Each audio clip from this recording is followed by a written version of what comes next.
नहमदुहु व नसल्ली व नसल्लिम अला रसूलिहिल करीम अम्मा बाद फ़अऊज़ु बिल्लाहि मिनश शैतानिर रजीम बिस्मिल्लाहिर रहमानिर रहीम। मेरे मुअज़्ज़ज़ सामईन इकराम, अस्सलामु अलैकुम व रहमतुल्लाहि व बरकातुहू। मैं अपने रब्बे कायनात से ये दुआ करती हूँ कि मेरे जितने भी सुनने वाले हैं, रब्बे कायनात सबको सेहतमंद, तंदुरुस्त और लंबी ज़िंदगी अता फरमाए। हम सब की हर मुश्किल परेशानियों तंगदस्तियों में मेरे रब्बे कायनात हमारी मदद अता फरमाए। हमें ज़हनी, रूहानी, जिस्मानी अज़ियत और तकलीफ़ और बीमारियों से निजात अता फरमाए। हमें ज़हनी और रूहानी सुकून अता फरमाए। हमें बीमारी दुनिया से बचाकर बीमारी मदीना बनाए। और जो हम सब के हक़ों में बेहतर है, मेरा रब्बे कायनात हमारे लिए वो अता फरमाए। और जो हमारे हक़ों में बेहतर नहीं, उसका ख्याल भी हम सब के दिलों से निकाल दे और हम सबको अपनी रज़ा पर राज़ी रहने वाला बना दे। आमीन सुमा आमीन। आज रबीउन नूर के चाँद नज़र आने से पहले आप इस वजीफ़े को पढ़ सकते हैं 3 बार। 3 काम ये आपने करने हैं नज़र आने से पहले। आपको वो भी मिलेगा जो सारी उम्र ना मिल सका, पूरा साल आपको करोड़ों मिलेंगे इंशाअल्लाह अज़ीज़। रब्बे कायनात अपने हुक्म से अता फरमाएगा। आपकी वो हाजात भी पूरी हो जाएंगी, वो दुआएं भी कबूल हो जाएंगी जो आपकी सारी ज़िंदगी नहीं हो सकी।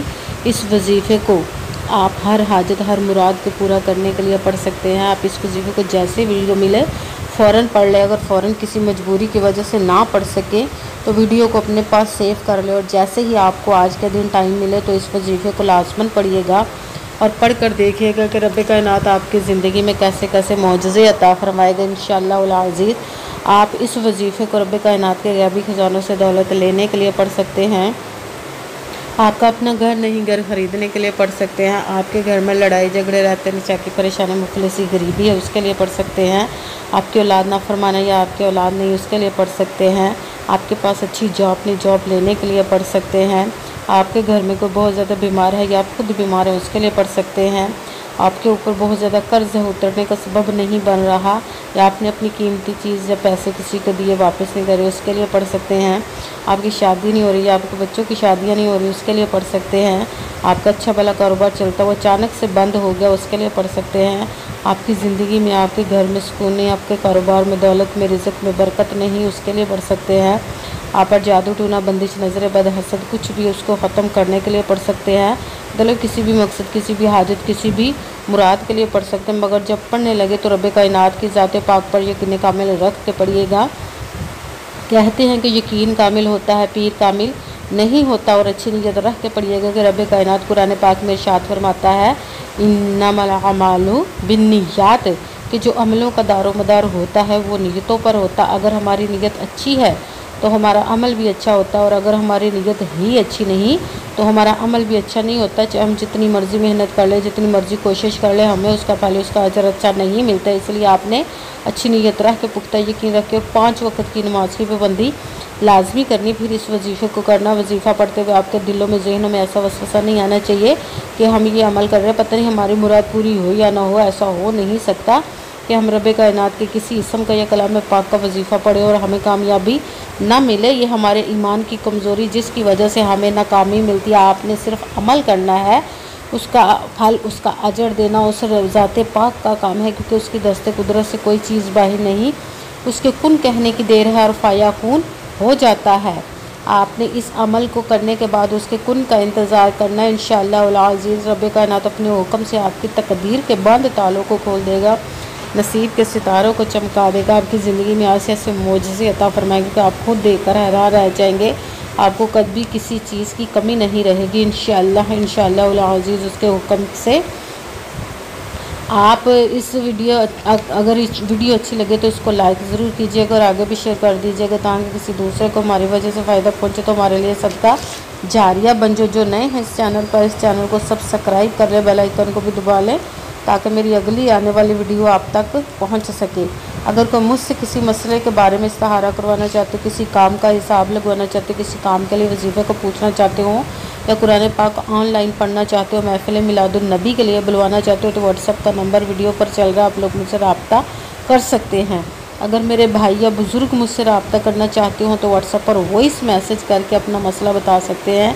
अगर बहनें या माएँ मुझसे रब्ता करना चाहती हैं तो व्हाट्सएप पर वॉइस कॉल करके मुझसे बात कर सकती हैं, अपना मसला बता सकती हैं। आपने वजीफ़ा करने से पहले कमेंट्स में अपना नाम और जहां आप रहते हो जगह का नाम और अल्लाह पाक का नाम ज़रूर लिखना है, ताकि मैं भी आप लोगों के लिए दुआ कर सकूँ और फिर वजीफ़े की भी आप लोगों को इजाज़त मिल जाएगी। आपने वजीफ़ा करने से पहले पूरी वीडियो को ध्यान के साथ सुन के समझ के फिर वजीफ़े को करना। ऐसा ना हो कि वीडियो को स्किप कर करके छोड़ के सुने और फिर कोई बात रह जाए और आप वजीफ़ा करो वो ठीक ना हो। आपने ना तो किसी अमल में कम करके पढ़ना, ना ज़्यादा बढ़ा कर पढ़ना है। अगर कम या ज़्यादा कर देते हैं तो वो हमारा वजीफ़ा ठीक नहीं होता, हमें कामयाबी नहीं मिलती। इसीलिए आपने जिस तादाद और जिस तरतीब के साथ मैं आप लोगों को वजीफ़ा बताने लगी, उसी तादाद और उसी तरतीब के साथ आपने इस अमल को पढ़ना है। आप इस अमल को आज के दिन किसी भी जगह पर बैठकर पढ़ सकते हैं, घर में, ऑफिस, मदरसे, यूनिवर्सिटी, कॉलेज, शॉप पे। मगर जब पढ़ने लगे बिल्कुल खामोशी तवज्जो सुकून के साथ पढ़ना है। वजीफ़े के दरमियान ना तो आपने किसी से बात करनी, ना उठना, ना फ़ोन इस्तेमाल करना। अगर हम किसी से बात कर लेते, उठ जाते, फ़ोन इस्तेमाल करते तो वो हमारा वजीफ़ा ठीक नहीं होता, हमें कामयाबी नहीं मिलती। इसलिए आपने मुकम्मल वजीफ़ा पढ़ने के बाद ही किसी से बात करनी, उठना या फिर फ़ोन इस्तेमाल करना है। आप इस वजीफ़े को आज के दिन किसी भी जगह पर वक़्त पढ़ सकते हैं, किसी भी नमाज के साथ पढ़ सकते हैं, नमाज के अलावा भी पढ़ सकते हैं। अगर नमाज के साथ पढ़े तो नमाज़ पढ़ने के बाद, दुआ मांगने के बाद आपने इस अमल को करना है। अगर नमाज के अलावा पढ़ रहे तो बावजू होकर ऐसी जगह पर बैठकर पढ़ना जहाँ बिल्कुल खामोशी तवज्जो सुकून के साथ आप इस अमल को पढ़ सकें। जब अमल करने के लिए बैठ के तो एक मरतबा दुरूद पाक पढ़ना, कोई सा भी दुरूद पाक पढ़ सकते हैं, मगर दुरूद इब्राहिमी जो नमाज में पढ़ा जाता है वो वाला एक मरतबा दुरूद पाक पढ़ लें तो ज़्यादा बेहतर, वरना कोई सा भी दुरूद पाक आप पढ़ सकते हैं। दुरूद पाक पढ़ने के बाद आपने एक मरतबा आऊज़ु बिल्लाहि मिनश शैतानिर रजीम बिस्मिल्लाहिर्रहमानिर रहीम पढ़कर अपने मकसद की नीयत कर लेनी, जिस मकसद, जिस हाजत के लिए आप इस वजीफ़े को पढ़ने लगे हैं। जब वजीफ़ा की नीयत कर ली तो फिर सबसे पहले नंबर पर जो आपने वजीफ़ा पढ़ना है वो है ला हौला वला कुव्वता इल्ला बिल्लाह, ला हौला वला कुव्वता इल्ला बिल्लाह, ला हौला वला कुव्वता इल्ला बिल्लाह, ला हौला वला कुव्वता इल्ला बिल्लाह। इसको आपने 11 मरतबा 11 टाइम पढ़ना। फिर साथ दूसरे नंबर वाला वजीफ़ा कुरान पाक की एक सूरत का वजीफ़ा, जिस सूरत को एक मरतबा पढ़े तो 1/3 कुरान पाक 10 बारों का सवाब मिलता है और 3 मरतबा पढ़े तो पूरे कुरान पाक का सवाब मिलता है। सूरत इखलास को आपने दूसरे नंबर पर पढ़ना है। बिस्मिल्लाहिर्रहमानिर्रहीम कुल हुवल्लाहु अहद अल्लाहुस समद लम यलिद वलम यूलद वलम यकुल्लाहु कुफुवन अहद। बिस्मिल्लाहिर्रहमानिर्रहीम कुल हुवल्लाहु अहद अल्लाहुस समद लम यलिद वलम यूलद वलम यकुल्लाहु कुफुवन अहद। सूरत इखलास को आपने 10 मरतबा 10 टाइम पढ़ना है।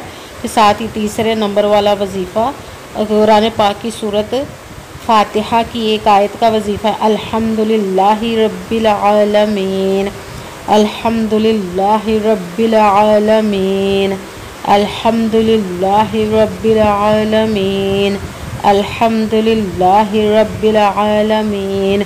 इसको आपने 11 मरतबा 11 टाइम पढ़ना है। सबसे पहले एक मरतबा दुरूद पाक पढ़ा, फिर एक मरतबा आऊज़ु बिल्लाहि मिनश शैतानिर रजीम बिस्मिल्लाहिर्रहमानिर्रहीम पढ़कर अपने मकसद की नीयत कर लेनी, जिस मकसद, जिस हाजत के लिए आप वजीफ़े को करने लगे हैं। फिर पहले नंबर पर जो वजीफ़ा पढ़ना वो है ला हौला वला कुव्वता इल्ला बिल्लाह। इसको आपने 11 मरतबा 11 टाइम पढ़ना। फिर साथ दूसरे नंबर वाला वजीफ़ा कुरान पाक की सूरत इखलास का वजीफ़ा पढ़ना। बिस्मिल्लाहिर्रहमानिर्रहीम कुल हुवल्लाहु अहद अल्लाहुस समद लम यलिद वलम यूलद वलम यकुल्लाहु कुफुवन अहद। सूरत इखलास को आपने 10 मरतबा 10 टाइम पढ़ना है। साथ ही तीसरे नंबर वाला वजीफ़ा अल्हम्दुलिल्लाहि या रब्बिल आलमीन, इसको आपने 11 मरतबा 11 टाइम पढ़ना। फिर वही दुरूद पाक पढ़ना जो दुरूद पाक आपने वजीफ़ा शुरू करने से पहले पढ़ा था। जब दुरूद पाक पढ़ लिया, अब आपका वजीफ़ा मुकम्मल हो गया। अब आपने दोनों हाथों को रब्बे कायनात की बारगाह अक़दस में बुलंद कर लेना। सबसे पहले अपने गुनाहों की बख्शिश की दुआ मांगनी। फिर जिस मकसद, जिस हाजत के लिए आपने इस वजीफ़े को किया उसकी खूब दुआ कीजिएगा और दुआओं में मुझे भी याद रखिएगा, मेरे लिए भी दुआ कीजिएगा। जज़ाकल्लाहु खैरा। जिस मकसद, जिस हाजत के लिए आपने इस वजीफ़े को किया, रब्बे कायनात अपने हुक्म से अपने प्यारे महबूब के सदक़ा से, अपने कलाम पाक और इसमें मुबारक के सदक़े आपकी तमाम नेक और जायज़ हाजात को कबूल व मंजूर अता फ़रमाए। आमीन सुम्मा आमीन। अस्सलामु अलैकुम व रहमतुल्लाहि व बरकातुहू।